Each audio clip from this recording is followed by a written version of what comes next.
This is a brief video about classical test theory.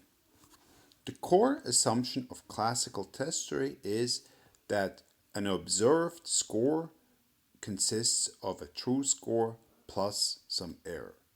So in an example, if you test a child today on their math ability, they will have a so-called true score plus whatever error, whatever randomness happens today that will affect the observed score.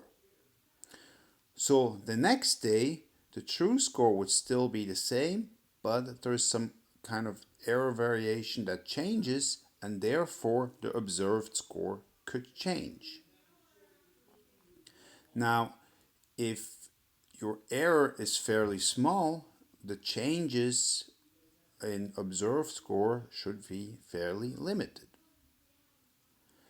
Let me give you an example that I had in one of my studies that I did where I measured hope of people.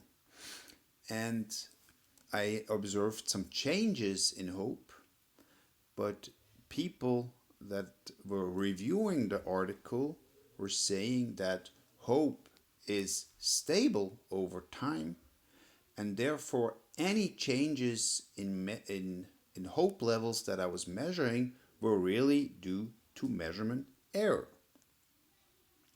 So there you can see how then it becomes a theoretical debate. Are fluctuations in observed scores due to changes just in the error, or are they actually underlying true scores changing as well? Let me give you another example, right?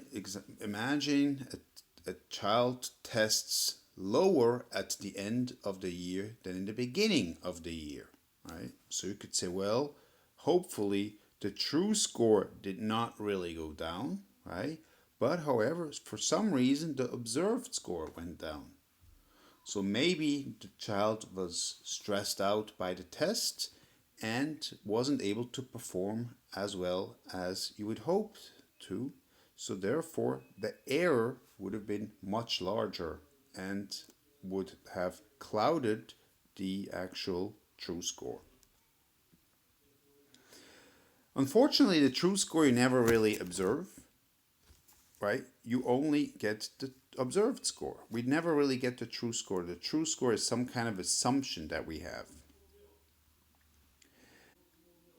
There are some other assumptions of classical test theory.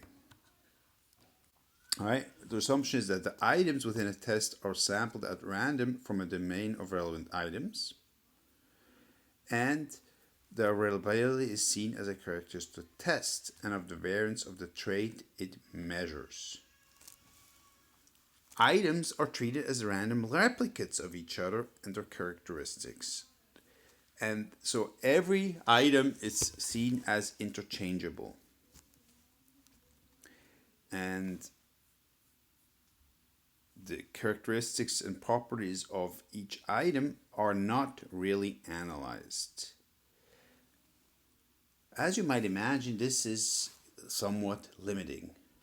We know that, for example, in an exam, there are more difficult questions and there are easier questions. So therefore, there are differences between items, and really the assumption that all the items are equal is not always warranted. There is, however, a new theory that can address this, which is the item response theory.